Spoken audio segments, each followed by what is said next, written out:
જય માતાજી મિત્રો, હું છું હેમાંગીબા જાડેજા. આશાશક્તિ રસોઈમાં આપનું હાર્દિક સ્વાગત કરું છું. આજે આપણે બનાવવાના છીએ સ્વાદિષ્ટ અને લાંબા સમય સુધી ટકી રહે એવું ચણા મેથીનું અથાણું. ઇન્સ્ટન્ટ ચણા મેથીનું અથાણું છે. તો ચલો આપણે સ્ટાર્ટ કરીએ. સૌ પ્રથમ પહેલાં આપણે ચણા અને મેથીને રાતના જ પલાળી દેવાના છે. ઓવરનાઇટ સોક કરી લેશું આપણે. મેં 1 કપ દેશી ચણા લીધા છે અને એની સામે 1 કપ જેવી મેં મેથી દાણા લીધા છે. બંને આપણે રાતે જ સોક કરી લેશું, પલાળી દેશું. ચણા અને મેથીની સાથે ખાટી કેરી લેવાની છે. ખાટું અથાણું સરસ લાગે છે એટલે મેં અહીંયા રાજાપુરી કેરી લીધી છે. 4 નંગ મોટી સાઇઝની 4 નંગ કેરી લીધી છે.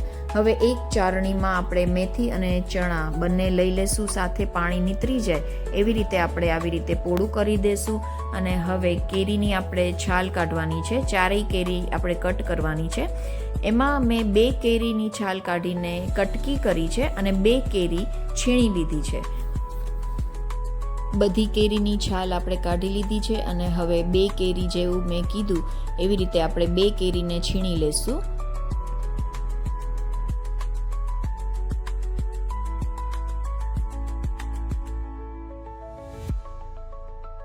બે કેરીનું છીણ આપણે કાઢી લીધું છે, છીણી લીધું છે અને હવે બીજી 2 કેરી છે એનું આપણે આવી રીતે ઝીણી ઝીણી કટકી કરી લેશું. યા તો ચોપરમાં બી આપણે ચોપ કરી શકીએ છીએ. ઝીણી કે મોટી કટકી તમે તમારી રીતે કરી શકો છો, પણ આટલી કટકી નાની એવી કરવાની. જો આપણે કટકી બી થઈ ગઈ છે, કેરી છીણી બી લીધી છે. હવે આપણે મીઠું અને હળદરમાં આ કેરી જે આપણે છીણેલી છે, કટ કરેલી કેરી છે, હળદર ને મીઠામાં આપણે એને રગદોળીને રાખી દેશું.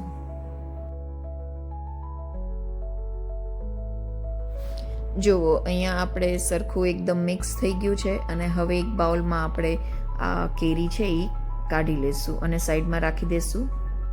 કેરીને 3 થી 4 કલાક હળદર મીઠામાં આપણે પલાળી રાખવાનું છે. હવે આનું પાણી થશે એટલે 3 થી 4 કલાક જ રાખવાની છે. ઘણા લોકો આખી રાત રાખે છે, પણ આપણે ખાલી 4 થી 5 કલાક કે તમે 3 થી 4 કલાક જેવું રાખી શકો છો. હવે આપણે ચણા મેથીમાંથી પાણી નીતરી ગયું છે તો એક બાઉલમાં ચણા મેથી આપણે લઈ લેશું અને આ પાણી તમે જોઈ શકો છો. આ પાણી મીઠા અને હળદરનું પાણી છે જે મેં અથાણા બનાવ્યા છે. ગોળ કેરીનું અથાણું છે, ગુંદા કેરીનું અથાણું છે, જે એમાં પાણી બચી જાય એ હું આખું વર્ષ સ્ટોર કરીને રાખી દઉં છું. તો એ પાણી છે અને એ જ પાણીમાં આપણે ચણા મેથીને પલાળી દેશું. ચણા મેથીને બી આપણે 3 થી 4 કલાક માટે પલાળી દેશું. આ બંને હવે સાઈડમાં રાખી દેશું આપણે. 4 થી 5 કલાક થઈ ગઈ છે. હવે આપણે ચણા અને મેથીને કેરીને આપણે નિતારવાનું છે, પાણીમાંથી કાઢી લેશું. પહેલાં એક ચારા દ્વારા આપણે ચાણીમાં ચણા મેથીને નિતારી લેશું. પાણી આપણે કાઢી લેશું.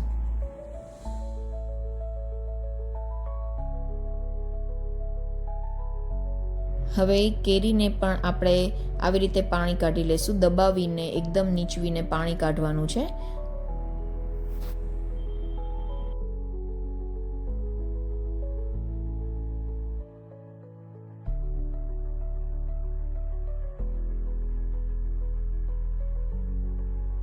કેરી અને મેથી ચણામાંથી પાણી નીકળી ગયું છે અને હવે આપણે સ્વચ્છ કોટન કપડામાં ચણા મેથી અને કેરીને આપણે એકદમ કોરા પાડી દેશું, છૂટા કરી લેશું અને આપણે સુકાવા દેવાના છે. પાણીનો ભાગ ન રહે એવી રીતે આપણે સૂકવવાના છે. 4 થી 5 કલાક માટે સૂકવો તો બી ચાલે. અને હવે મેં ગેસ ઉપર તેલ મૂકી દીધું છે.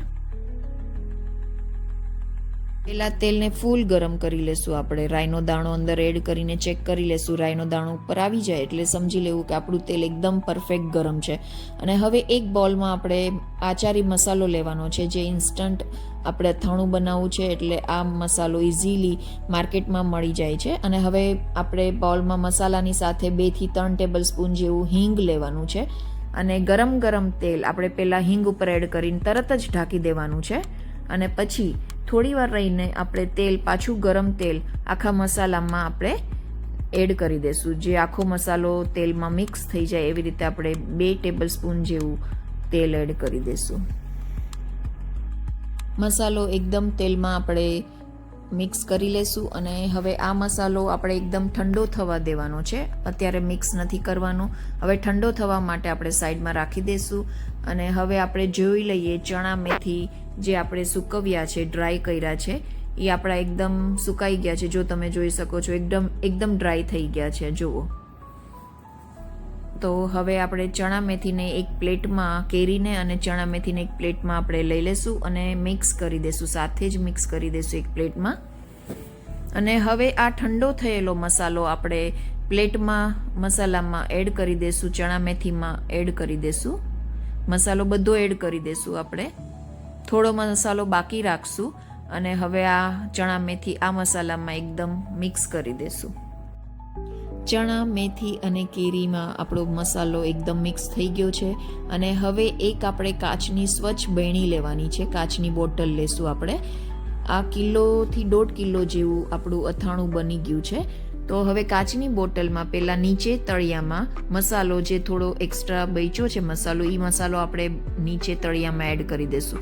અને હવે આ ચણા મેથી કેરી જે છે હવે એ આપણે ધીરે ધીરે અંદર એડ કરી દઈશું. જો આ બધું આપણે બોટલમાં એડ કરી દીધું છે ચણા મેથી. અને જે એક્સ્ટ્રા મસાલો જે બચી ગયો હોય એ ઉપરથી આવી રીતે આપણે એડ કરવાનું છે. મસાલો થોડો ઉપરથી આપણે ફેલાવી દેશું અને ઢાંકણ ઢાંકીને સાઈડમાં રાખી દેશું. તેલને આપણે એકદમ ઠંડુ થવા દેશું. તેલ ઠંડુ થશે પછી જ આપણે અથાણામાં તેલ એડ કરવાનું છે. હવે આપણે તેલ એકદમ ઠંડુ થઈ ગયું છે, અથાણામાં તેલ આપણે મિક્સ કરવાનું છે, એડ કરવાનું છે. અને ચમચી દ્વારા મિક્સ કરશું, નીચે સુધી તેલ પહોંચે એવી રીતે પહેલાં હલાવશું, જેથી કરીને તેલ અંદર સુધી જાય. અને પછી ઉપર આપણે અડધી આંગળી જેટલું ઉપર તેલ રહે એ રીતે આપણે એડ કરવાનું છે. અથાણા ઉપર થોડુંક તેલ રહે એ રીતે તેલ એડ કરવાનું છે. જો આપણું ચણા મેથીનું અથાણું રેડી થઈ ગયું છે. જો તમને આ રેસીપી ગમી હોય તો ચેનલને સબસ્ક્રાઈબ કરજો, લાઈક કરજો અને વિડીયો શેર કરજો. અને મને કમેન્ટમાં જરૂર જણાવજો કે તમને મારી આ રેસીપી ઇન્સ્ટન્ટ ચણા મેથીનું અથાણું કેવું લાગ્યું. Thank you.